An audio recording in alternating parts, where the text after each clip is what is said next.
जो है वो सस्टेन भी हुई और बड़ी भी। ऑल टाइम हाई आज लग रहा था शायद आज हम निफ्टी पर भी छू लेंगे, लेकिन ऑल टाइम हाई से अभी हम लगभग 60 पॉइंट दूर हो गए हैं। पहले ये गैप काफी कम था। आज बैंक से, स्पेशली पीएसयू बैंक से बड़ी पार्टिसिपेशन आई, जिसके चलते हमने देखा कि इंडेक्स, दोनों इंडेक्स ऊपर के भी आए, ऊपर लेवल्स पे भी आए। पीएसयू बैंक सबसे बड़ा सेक्टोरल गेनर भी है और एक कई दिनों के बाद पीएसयू बैंक्स की मूव है, क्योंकि प्राइवेट बैंक्स फिर भी कंट्रीब्यूट कर रहे थे, लेकिन पीएसयू बैंक्स क्लियरली लगातार थे। और बैंक्स ही finance counter second top gainer है इस वक्त सेक्टोरल वाइज, और उसके बाद आपको दूसरे स्पेसेस लाइक सर्विस और कंजम्पशन लगते हैं। आज जो स्पेसेस ज़्यादा चल रहे थे पीछे के, रियलिटी और रियल एस्टेट स्पेस हो उनमें थोड़ा सा, या फिर ऑटो, वो थोड़े उनमें वो सबसे लास्ट ऑन द लाइन रहेंगे। बड़ी बढ़त जो होगी आज पीएसयू बैंक्स के नाम रहेगी। और कौन से काउंटर्स हैं जिनमें मूव बड़ी दिखाई भी दी। मूडीज की इस जो फाइनेंस मिनिस्ट्री की अपनी रेटिंग और आउटलुक को सुधारने के लिए जो एक बैठक हुई थी, बातचीत हुई थी, उससे एक पॉजिटिव मोमेंटम जरूर बाजार को मिला और हमने देखा कि 2 बजे के बाद मार्केट में तेजी बढ़ी भी।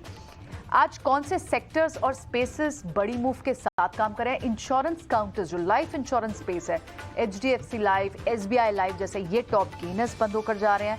3 से 5% की मूव इन स्टॉक्स में है। उसके अलावा फाइनेंस काउंटर्स में बजाज फिनसर्व जैसे काउंटर्स में मूव है।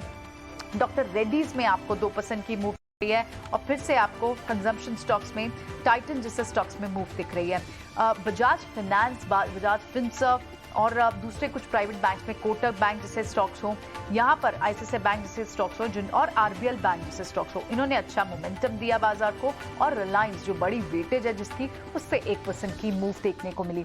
अगर लूजर्स की बात करें आज निफ्टी पर, लगार्ड्स कहाँ थे तो थोड़े ऑटो पैक से जरूर निकल कर आए। बजाज ऑटो जैसे स्टॉक्स में 2% की गिरावट थी, क्योंकि वहां पर थोड़ा सा नाइजीरिया की करेंसी चेंज के चलते इस तरह की बात की जा रही है कि इनके एक्सपोर्ट वॉल्यूम्स क्या थोड़े गिर सकते हैं, जिसके चलते हम 2% की गिरावट देख रहे हैं। विप्रो लगभग, क्योंकि आईटीआर लगाट है, विप्रो टॉप लूजर है। टीसीएस हो, एचसीएल टेक और टेक महिंद्रा, तो टॉप लूजर्स, 5 टॉप लूजर्स में आईटी के बिगीज हैं निफ्टी में, और Bajaj auto because of these reasons. BPCL जैसे काउंटर्स में थोड़ी सी प्रॉफिट बुकिंग दिख रही है।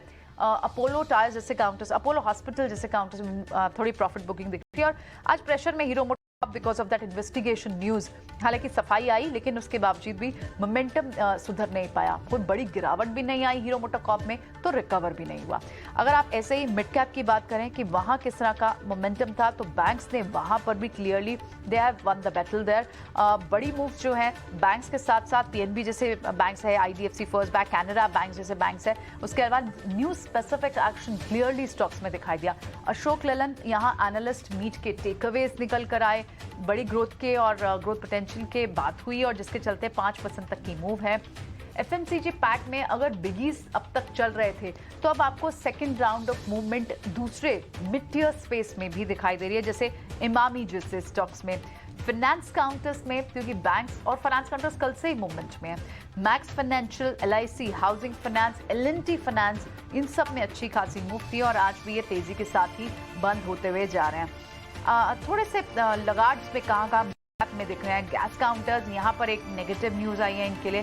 पावर स्पेस के काउंटर्स थोड़े लगार्ड दिख रहे हैं। वरुण बेवरेजेस जैसे काउंटर जहाँ अच्छी मूव रही है, वहां पर थोड़ा सा लगार्ड दिख रहे हैं। और in fact retail counter, branded fashion retail counter, याद होगा कि आदित्य बिरला फैशन, वहां पर अच्छी खासी गेन्स आए थे इसी हफ्ते, वहां थोड़े से गेन्स इरोड होते हुए दिखाई दे रहे हैं। सो ये तो मार्केट के आज का हाल रहा कि कहां पर बड़े ट्रिगर्स थे और कहां बड़ी न्यूज थी।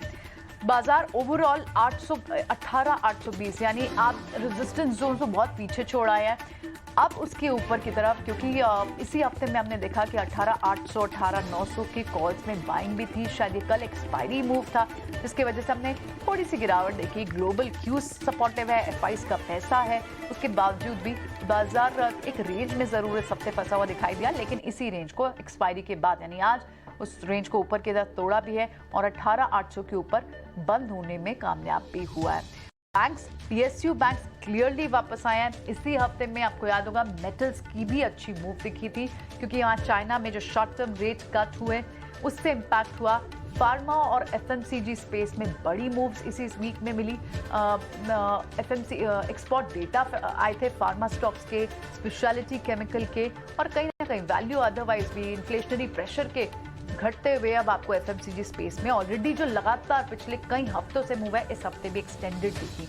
सो ओवरऑल आईटी सेक्टर से बहुत बड़ी कोई कंट्रीब्यूशन नहीं थी, तो बड़ी गिरावट भी नहीं थी, लेकिन मूव सस्टेन नहीं थे। आज तो खैर आप आईटी लगाट है, लेकिन on a weekly base I am talking about, लेकिन ग्लोबल क्यू सपोर्टिव, उसके बावजूद भी नैस्डैक के सपोर्टिव होने के बाद भी आईटी स्टॉक्स एटलीस्ट गिरे नहीं तो बहुत बड़े भी नहीं, पर बैंक्स की वापस पार्टिसिपेशन आना अब इंडेक्स को ऊपर के लेवल्स पे ले जा सकती है, ये बात हो रही है। और आज भी उम्मीद थी, लेकिन ऑल टाइम हाई से अब फिर अब लगभग 60 दूर हो गए हैं। नो मैटर ऑफ टाइम, हो सकता है ये लेवल कमिंग वीक में आ जाए। एक्सपर्ट्स तो बुलिश हैं, राजेश तो 19,200 की भी बात कर रहे हैं।